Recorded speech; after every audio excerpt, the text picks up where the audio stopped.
क्या आपको पता है कि बॉलीवुड फिल्म इंडस्ट्री यानी आपकी हिंदी सिनेमा इंडस्ट्री ने पिछले साल पैंडेमिक के दौरान भी 72.2 बिलियन का बिजनेस किया था और आपकी टेलीविजन इंडस्ट्री ने 778 बिलियन का बिजनेस किया था, जिसमें लगभग आधे चैनल तो हिंदी में होंगे जरूर। रेवेन्यू भी लगभग 300 बिलियन से तो ज्यादा ही रहा होगा। मतलब हिंदी भाषा की वजह से हमारी फिल्म और टीवी इंडस्ट्री 400 बिलियन से ज्यादा का बिजनेस करती है। और इस पर कहीं आपको अगर यह सुनने को मिले कि सरकार को हिंदी को जिंदा रखने के लिए 2009 से लेकर के 2012 तक 3 सालों में 348.9 करोड़ रुपए खर्च करने पड़े तो थोड़ा हास्यास्पद तो लगेगा जरूर। पूरे भारत में लगभग 54% लोग हिंदी समझते और बोलते हैं। स्पेशली साउथ इंडिया को छोड़ दें तो गुजरात से लेकर के महाराष्ट्र होते हुए वेस्ट बंगाल तक लोग हिंदी अच्छे से समझ लेते हैं। उत्तर प्रदेश, बिहार, झारखंड, दिल्ली, पंजाब, हरियाणा में तो सिर्फ हिंदी ही बोली और समझी जाती है। ऐसे में अगर मोबाइल में IVR कॉलिंग करने पर सुनाई पड़े कि हिंदी के लिए 2 दबाएं तो निश्चित रूप से जरूरत तो है हिंदी दिवस मनाने की। वास्तव में जब तक आप हिंदी को स्वीकारेंगे नहीं तब तक ये 2 नंबर पर ही बनी रहेगी, क्योंकि लोग भारत में कमाते जरूर हिंदी की वजह से हैं, लेकिन उनको अपने इंटरव्यू और कम्युनिकेशन की भाषा को हिंदी में रखने में शर्म आती है।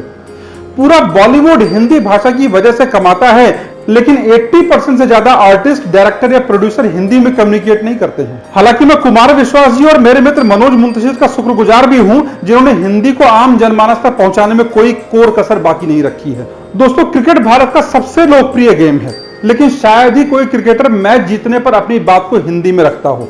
आप सोच सकते हैं कि इससे फर्क क्या पड़ने वाला है। एक्चुअली ये हमारे आइकन हैं। जब हम इनके कहने पर फेयर एंड लवली लगा लेते हैं और किसी सॉफ्ट ड्रिंक को इसलिए पीना शुरू कर देते हैं क्योंकि किसी क्रिकेटर या फिल्म स्टार ने इसका एंडोर्समेंट किया है, तो निश्चित रूप से अगर आम जनता इनको हिंदी बोलते हुए सुनेगी तो वो भी इनको फॉलो करेगी। हाल ही में हमारे ओलंपिक गोल्ड मेडलिस्ट और वर्तमान यूथ आइकॉन नीरज चोपड़ा का एक वीडियो वायरल हुआ था, जिसमें उन्हें हिंदी में सवाल पूछे जाने के लिए कहा था।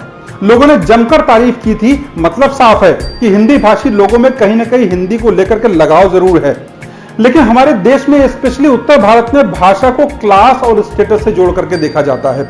इसलिए हम लोग इंग्लिश बोलना ज्यादा अच्छा मानते हैं और उसी को पसंद भी करते हैं। वैसे ये वास्तविकता है कि जो बात नीरज चोपड़ा ने कही कि सवाल हिंदी में पूछो, अगर यही बात किसी आम आदमी ने कही होती तो मीडिया ही उसको ट्रोल कर देता और उसका मजाक बना देता। लेकिन क्योंकि नीरज चोपड़ा ने अपनी सफलता साबित कर दी थी, इसलिए उनकी इस बात को भी पॉजिटिवली लिया गया। इसलिए दोस्तों, अगर आप सफल हैं तो भाषा आपके लिए बाधा नहीं है। वैसे भी आपकी कम्युनिकेशन स्किल इंपॉर्टेंट है, ना कि किस भाषा में कम्युनिकेट कर रहे हैं वो।